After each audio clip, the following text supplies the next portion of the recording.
गुरु ब्रह्मा गुरु विष्णु गुरुर्देवो महेश्वर गुरु साक्षात् परम ब्रह्म तस्मै श्री गुरुवे नमः। सदाशिव समारंभां शंकराचार्य मध्यमाम् अस्मदाचार्य पर्यन्तां वंदे गुरु परंपराम्। ओम श्री गुरुभ्यो नमः। ओम श्री परमात्मने नमः। हम लोग गीता के 16वें अध्याय पर विचार कर रहे हैं। आज जो है 16वें अध्याय के 20वें श्लोक को समझेंगे कि भगवान क्या कह रहे हैं। तो पहले श्लोक ले लेते हैं, फिर उसका अर्थ समझते हैं। भगवान कह रहे हैं, असुरी योनिमापन्ना मूढ़ा जन्मनि जन्मनि माम प्राप्येव कौन्तेय ततो यान्त्यधमां गतिम। भगवान कह रहे हैं, आसुरी योनि मापन्ना मूढ़ा जन्मनि जन्मनि माम प्राप्नेव कौन्तेय ततो यान्त्यधमां गतिम। हे कुंती नंदन, भगवान कह रहे हैं कि हे कुंती नंदन, वे मूढ़ मनुष्य मेरे को प्राप्त न करके, जो मूढ़ मनुष्य है वो मुझको प्राप्त न करके जन्म जन्मांतर में आसुरी योनि को प्राप्त होते हैं, फिर उससे भी अधिक अधम गति में अर्थात भयंकर नरकों में चले जाते हैं। हमारे स्वामी जी नरक की परिभाषा बड़ा अच्छा बताते हैं कि नरक क्या है, कैसे समझे कि ये अभी अभी नरक से लौट के आए हैं। तो बोलते हैं कि जो बात बात पे क्रोध करता हो, बात बात पे उसकी बातों में कड़ुआहट हो और आसुरी प्रवृत्ति वाला हो, जिस असुर प्रवृत्ति हो उसकी, और दान पुण्य न करता हो, जिसका केवल एक एक रुपया संचय करना काम है, कुछ भी खर्च नहीं करना, किसी गरीब को मदद नहीं करना, अन्न सेवा किसी को न देना, किसी को असहाय को सहायता न करना, किसी भूखे को भोजन नहीं कराना, ऐसा जो करता है वह अभी अभी नरक से आया है। और कैसे पता चलेगा कि ये स्वर्ग में स्वर्ग लोक से आए हैं।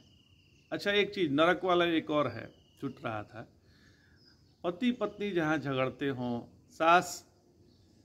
सास बहू में न बनता हो, और जहाँ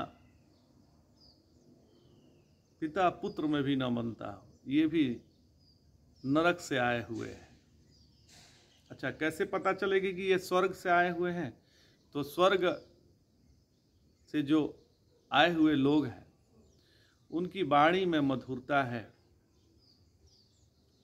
वो दान पुण्य करने वाले हैं, शास्त्रों की आज्ञा मानने वाले हैं, नित्य संध्या वंदन करने वाले हैं, भजनानंदी हैं। उनका काम सुबह से शाम तक हम देखेंगे तो पाएंगे कि ये भगवान के लिए ही काम कर रहे हैं। मंदिर जाना, भगवान को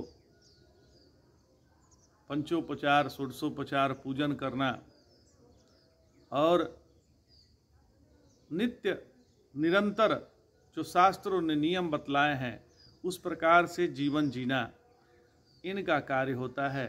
तो ये देवलोक से आए हुए हैं, स्वर्ग लोक से आए हुए हैं, समझना चाहिए, उनको प्रणाम करना चाहिए। वैसे भी संध्या वंदन करने वाले का दर्शन हो जाए तो अपना भी मन पवित्र हो जाता है, तो दर्शन करना भी चाहिए। तो ये स्वर्ग लोक से आए हुए लोगों का लक्षण है। वो दान पुण्य करेंगे, शास्त्र विधि के अनुसार चलेंगे, किसी की शिकायत नहीं करेंगे। शिकायत करने वाले भी नरकगामी होते हैं। तो भगवान यहाँ कह रहे हैं, वे मूढ़ मतलब जो अविवेकी जन है, जो विवेक पूर्ण नहीं है, जिनका विवेक जागृत नहीं हुआ है, जन्म जन्म में यानी प्रत्येक जन्म में आसुरी योनि को प्राप्त होते हैं, अर्थात जिनमें तमोगुण की बहुलता है। अब तमोगुण की बहुलता किस में ज़्यादा होती है? तो शूद्र में होती है। और शूद्र कौन है? तो हमारे स्वामी जी बताते हैं जो सरकारी नौकरशाह हैं, लोग नौकरी करने वाले हैं, वो शूद्र के अंतर्गत आते हैं। क्यों भाई? तो ज़्यादातर जो सरकारी नौकरी वाले हैं वो कहते हैं कि हमको 30 दिन छुट्टी चाहिए और 30 दिन का 30 दिन हमको तनख्वाह चाहिए, सैलरी चाहिए। उनको 30 दिन की छुट्टी भी चाहिए और 30 दिन का 30 दिन सैलरी भी चाहिए। और आजकल यदि देखा जाए तो शूद्र के अंतर्गत वही हैं जो फ्री का अन्न ले रहे हैं, सरकार के दिए हुए फ्री अन्नों पे पल रहे हैं। उनमें आलस्यता आ गया है।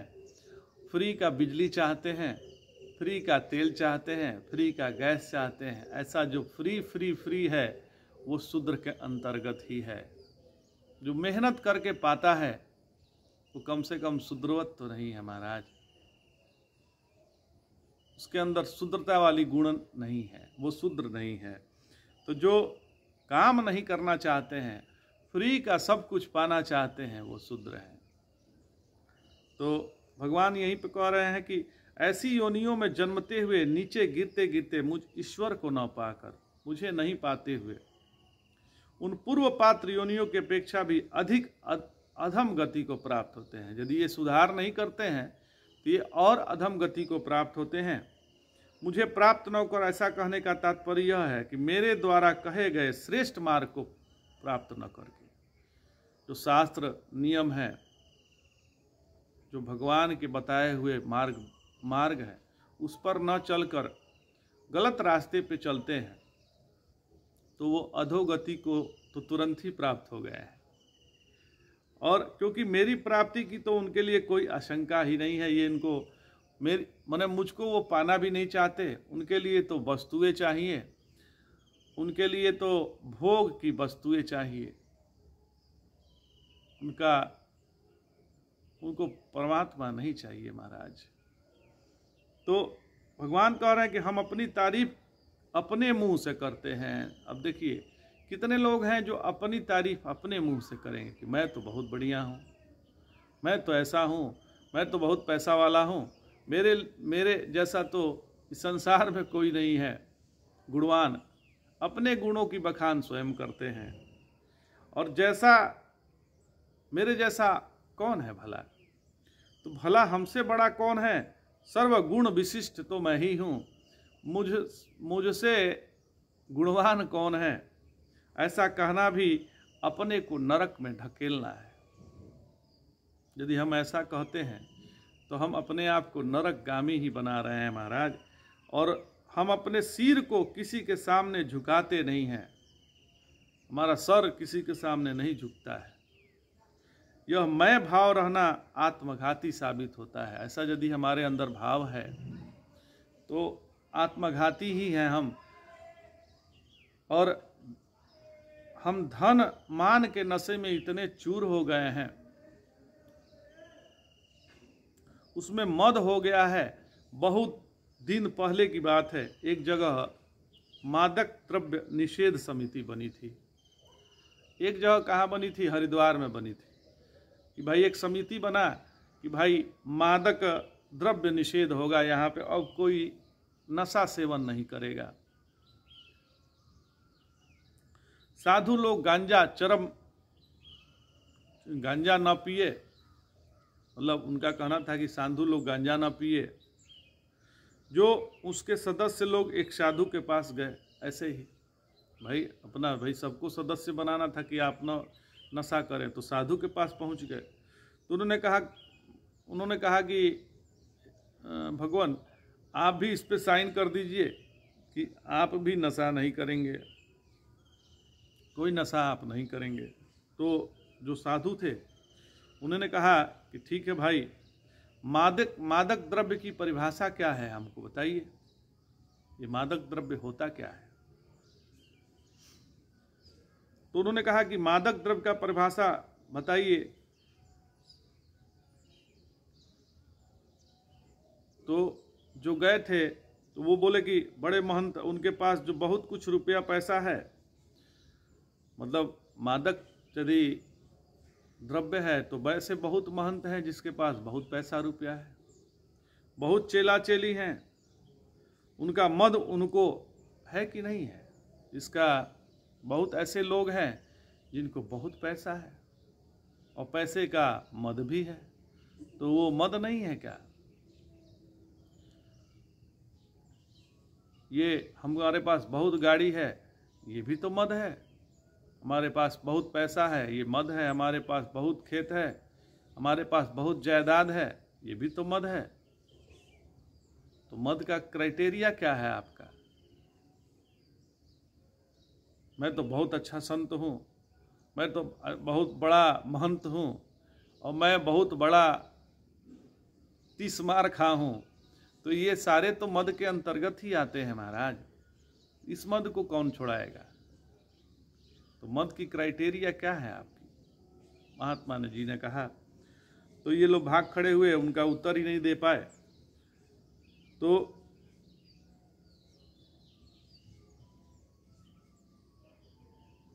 वह मादक द्रव्य के अंतर्गत है कि नहीं, और क्या इसका नशा होता है कि नहीं? पैसे का भी तो नशा होता है। तो यजन्ते नाम यज्ञस्ते, वे नाम मात्र के यज्ञ करते हैं। अब यज्ञ जो है, कितने लोग यज्ञ करते हैं, चर्चा पिछले भी एपिसोड में हुआ था। वो केवल दिखाने के लिए यज्ञ करते हैं, दंभ करते हैं। सभी को ऐसा नहीं करेंगे। जो साधु संत करते हैं वो तो लोक कल्याण के लिए करते हैं, लेकिन ज़्यादातर लोग जो करते हैं वो पैसा बटोरने के लिए करेंगे, दिखाने के लिए करेंगे, अपने दंभ को दिखाने के लिए कि मैं बहुत बड़ा यज्ञ करा रहा हूँ। तो विधि विधान का तो विचार ही नहीं है उसमें, और मंत्र शुद्ध नहीं है, और फल का भी कोई संकल्प नहीं है। उनका यज्ञ नाम मात्र का यज्ञ होता है। महात्मा लोग ने इसके दो अर्थ किए हैं। तो क्या? तो नाम मात्र यज्ञ, और दूसरा है नाम के लिए यज्ञ। अब यज्ञ का दो महात्मा लोग ने बोला है, एक नाम मात्र का यज्ञ और एक नाम के लिए यज्ञ, कि हमारा इससे नाम हो। चंदा जो इकट्ठा करेंगे गांव गांव और शहर शहर जाके, अपना नाम बढ़ाने के लिए, अपना धन बढ़ाने के लिए। दंभे ना विधि पूर्वकम, वे दंभ से यज्ञ करते हैं और बिना विधान करते हैं। उन्होंने ईश्वर का आश्रय छोड़ दिया है और अहंकार, बल, दर्प और काम क्रोध का आश्रय ले लिया है। ममात परदेशु प्रद्युषंतो भ्यसूयकाः, भगवान कहते हैं कि सभी शरीर में मैं ही हूँ, क्योंकि कोई भी मुझसे भिन्न नहीं है। तब भी वे लोग दूसरे से द्वेष करते हैं, दूसरे से द्वेष करने वाले हैं और उनमें दोष निकालने वाले हैं। अब बोले कि आशुरिम योनि मापन्ना मूढ़ा जन्मनि जन्मनि माम प्राप्ने व कौन्ते व ततो यापे धमाम गतिम। तो ये हे कुंती नंदन, जन्म जन्म में जो आशुरी योनि को प्राप्त होते हैं, वे मूढ़ मुझे न प्राप्त करके, प्राप्त न होकर उससे भी अधम गति को प्राप्त होते हैं। यहाँ भगवान कहते हैं कि ये जो द्वेषी लोग हैं, जो द्वेष रखते हैं, किसी से भी द्वेष रखेंगे, किसी से भी दूसरे के शरीर में विद्यमान मुझ परमात्मा से ही द्वेष करते हैं। बोलते हैं किसी से भी कोई यदि द्वेष करता है तो मुझ परमात्मा से ही द्वेष करता है, क्योंकि मैं सब में तो मैं ही विराजमान हूँ।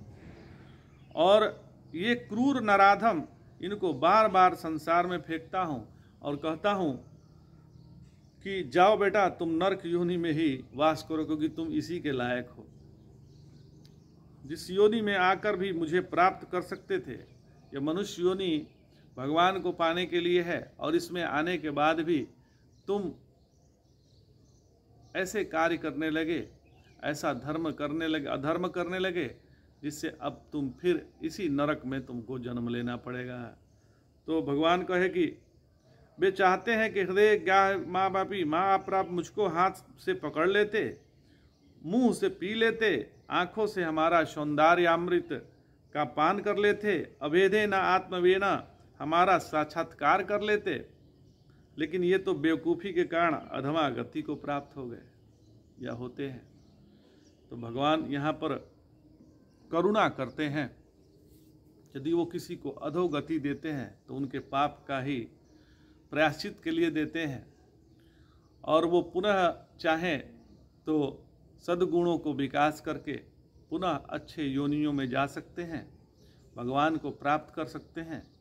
तो हमको क्या चाहिए कि जो शास्त्र ने नियम बतलाए हैं, यदि हमारा यज्ञोपवीत हुआ है तो यज्ञोपवीत का एक ही कारण है कि हमको संध्या वंदन करना ही चाहिए।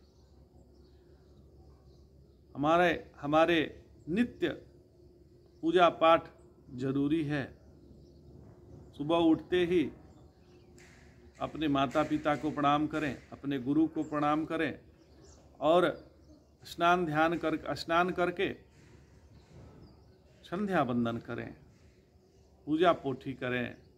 सुबह का काम तो यही है, और संभव हो तो तीनों काल की संध्या वंदन करें।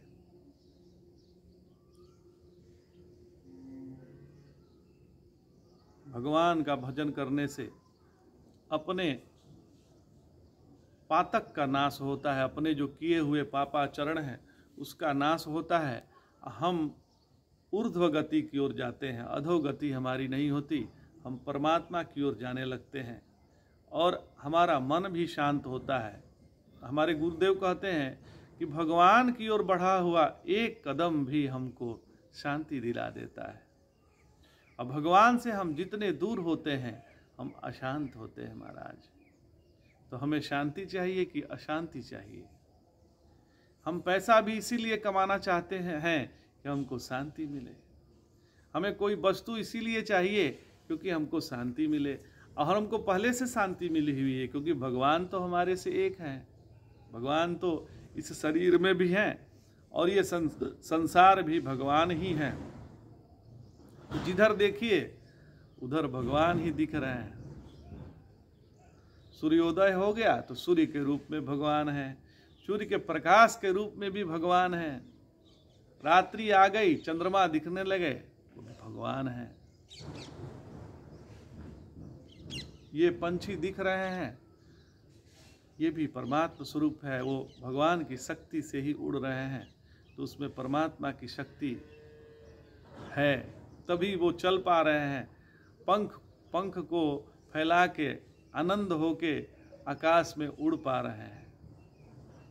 तो सब में परमात्मा की शक्ति है, सब परमात्मा ही है। तो सब में परमात्मा का हम दर्शन करें, यही हमारा लक्ष्य होना चाहिए। परमात्मा के अलावा दूसरा कोई लक्ष्य नहीं होना चाहिए महाराज। तो आज इतना ही। जय जय शंकर, हर हर शंकर, नमामि शंकर, भजामि शंकर, नमः पार्वती पतये, हर हर महादेव। जय शंभो।